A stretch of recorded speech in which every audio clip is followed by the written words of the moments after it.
క్రీస్తునందు అత్యంత ప్రియులారా, మీకు శుభములు వందనములు తెలియజేస్తున్నాను. దేవుని మహాకృపను బట్టి దినదినం ఓ అధ్యాయంలోని కొన్ని అంశాలని మనం ధ్యానిస్తూ ఆత్మీయంగా బలపడుతూ ఉన్నాం. రండి, ఈ దినాన యెషయా గ్రంథం 60వ అధ్యాయం. ఈ అధ్యాయము వెలుగుతో లేదా దేవుని యొక్క మహిమతో ప్రారంభమవుతుంది. దేవుని యొక్క మహిమతో ఈ అధ్యాయము ముగిస్తుంది. దేవుడు తన ప్రజలకు ఓ బ్రహ్మాండమైనటువంటి పిలుపునిస్తున్నాడు. నీకు వెలుగు వచ్చి ఉన్నది, లెమ్ము, తేజరిల్లుము, యెహోవా మహిమ నీ మీద ఉదయించెను. Present glory and also future glory. మహిమ ఉదయించును అంటున్నాడు. ఇజ్రాయేలు పైన, సియోను పైన దేవుని యొక్క మహిమ. ప్రజలందరూ చూచి దేవుని మహిమపరుచున్నట్లుగా ఆయన వారిపైన ఉదయిస్తున్నాడు. 2వ వచనంలో అంటున్నాడు, చూడుము, భూమిని చీకటి కమ్ముచున్నది, కటిక చీకటి జనములను కమ్ముచున్నది. యెహోవా నీ మీద ఉదయించుచున్నాడు, ఆయన మహిమ నీ మీద కనబడుచున్నది. సకల రాజ్యములు, ఆ రాజ్యములోని ప్రజలు దేవుని మహిమలోకి వచ్చుటకు ఆయన ఏర్పరచుకున్నటువంటి తన ప్రజలపైన కనబడుతున్న మహిమ కారణం కావాలన్నది దేవుని యొక్క ఇచ్చ. ఆ మధ్య ఓ బోధకుడు ఈ అంశాన్ని తప్పుగా అర్థం చేసుకుని, చూడుము భూమిని చీకటి కమ్ముతుంది అంటే ఆ చీకటిని కూడా దేవుడు చూడమంటున్నాడు అని చెబుతున్నాడు. చీకటి అనేది ఇక్కడ అదొక ఈవిల్కి సాదృశ్యంగా కనబడుతుంది. చూడుము అంటే అనుభవించడము కాదు. లోకమందు పాపము, సాతానీయ క్రియలు పేటరేగిపోతున్నాయి, వాటిని గమనించు. అయితే నీ మీద యెహోవా మహిమ కనబడుతోంది. ఆ వెలుగు అన్ని జనాంగానికి వెలుగుగా మారాలి. నువ్వు ఉదయించాలి, నువ్వు ప్రకాశించాలి. అపోస్తలుడైన పౌలు ఎఫెసీకి లేఖ రాస్తున్నప్పుడు 5వ అధ్యాయం 14వ వచనంలో, నిద్రిస్తున్న నీవు మృతుల్లో నుండి లెమ్ము, క్రీస్తు నీ మీద ప్రకాశిస్తాడు అంటున్నాడు. ఇది రక్షణకు సంబంధించిన ప్రకాశం.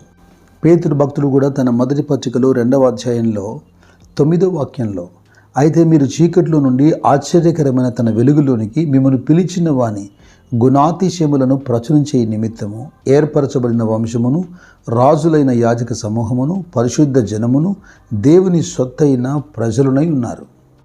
Light in the darkness. లోకమంతటిని చీకటి కమ్ముతుంది, కానీ ఇక్కడ దేవుని వెలుగు కనబడుతుంది. ఈ వెలుగుకు సంబంధించి కొంత సమాచారం యోహాను సువార్త 1వ అధ్యాయంలో మనం చూడగలుగుతాం.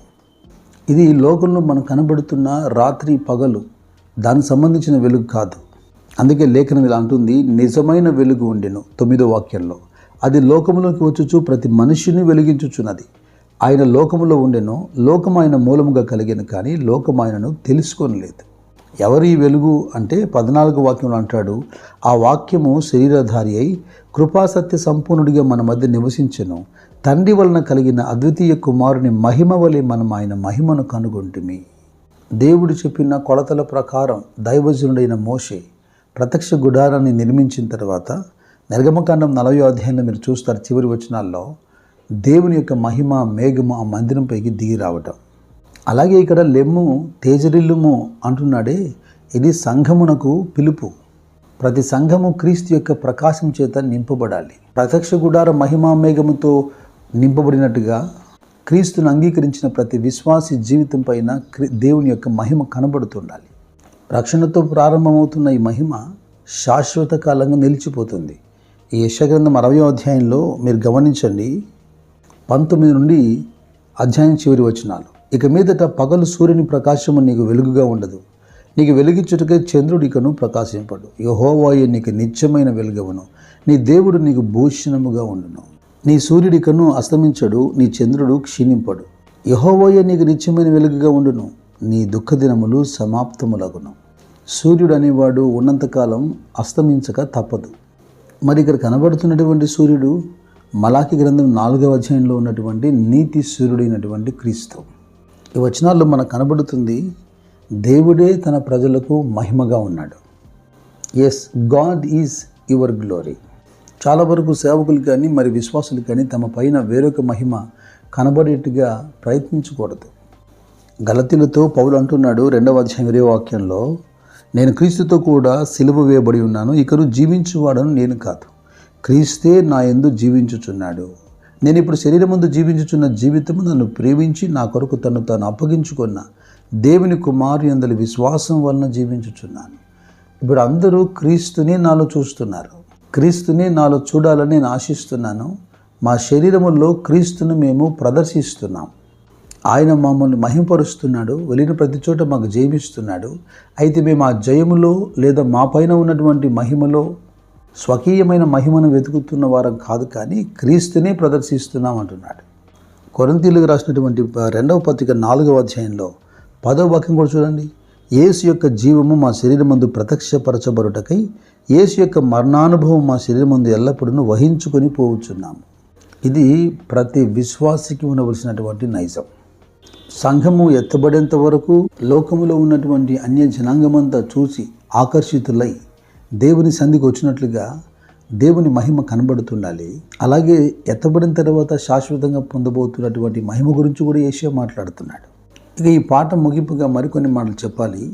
అది 5 నుండి 9 వచనాలు. మహిమైశ్వర్యంతో పాటు పోగొట్టుకున్నటువంటి భౌతికమైన ఆశీర్వాదం, ఐశ్వర్యాన్ని తిరిగి సమకూర్చే అంశం. సముద్ర వ్యాపారము నీ వైపు త్రిప్పబడుతుంది, జనముల ఐశ్వర్యము నీ ఎద్దుకు తేబడుతుంది. ఒంటెల సమూహములు నీ దేశం పైన వ్యాపిస్తాయి. అవి షేబా నుండి బయలుదేరుతున్నాయి. బంగారమును ధూపద్రవ్యమును తీసుకొని యెహోవాకు స్తోత్రములను ప్రకటిస్తున్నారట. ఇక తర్షీషు ఓడలు కూడా నీ కొరకు బయలుదేరుతున్నాయి. అన్య జనాంగం వచ్చి నీ ప్రాకారములు కట్టబోతున్నారు. దేవుడే తన మందిరాన్ని శృంగారించినందున పరిశుద్ధ దేవుని నామమును బట్టి దూరము నుండి నీ కుమారులు తమ వెండి బంగారమును తీసుకుని వచ్చుటకు ఇదిగో ఆయన వారిని పిలుస్తున్నాడు. యెషయా గ్రంథము 61వ అధ్యాయము 6వ వాక్యం కూడా చూడండి. మీరు యెహోవాకు యాజకులు అనబడుదురు, వారు మా దేవుని పరిచారకులని మనుషులు మిమ్మల్ని గురించి చెప్పుదురు. జనముల ఐశ్వర్యమును మీరు అనుభవింతురు, వారి ప్రభావమును పొంది అతిశయింతురు. కేవలం సియోనికే కాదు, ఈ వాగ్దానాన్ని వ్యక్తిగత జీవితానికి తీసుకోండి. వాగ్దానం ఎత్తిపెట్టి ప్రార్థించండి. సొలొమోనుకు సంబంధించిన 72వ కీర్తనలో 11వ వచనంలో రాజులందరూ అతనికి నమస్కారం చేసేదారు, అన్యజనులందరూ అతన్ని సేవించేదారు అంటూ క్రీస్తుకు సంబంధించిన ప్రవచనం మనకు కనబడుతుంది. మత్తయి సువార్త 2వ అధ్యాయంలో ఇది నెరవేర్చబడింది. ఈ అధ్యాయంలోని ప్రవచన వాక్యములన్నీ తన ప్రజల పట్ల ఆయన నెరవేర్చునుగాక. దేవుడిచ్చే రక్షణ నీకు ప్రాకారముగా, ప్రఖ్యాతియే నీకు గుమ్మముగా ఉండునుగాక. దేవుడు మిమ్మల్ని ఆశీర్వదించునుగాక. God bless you.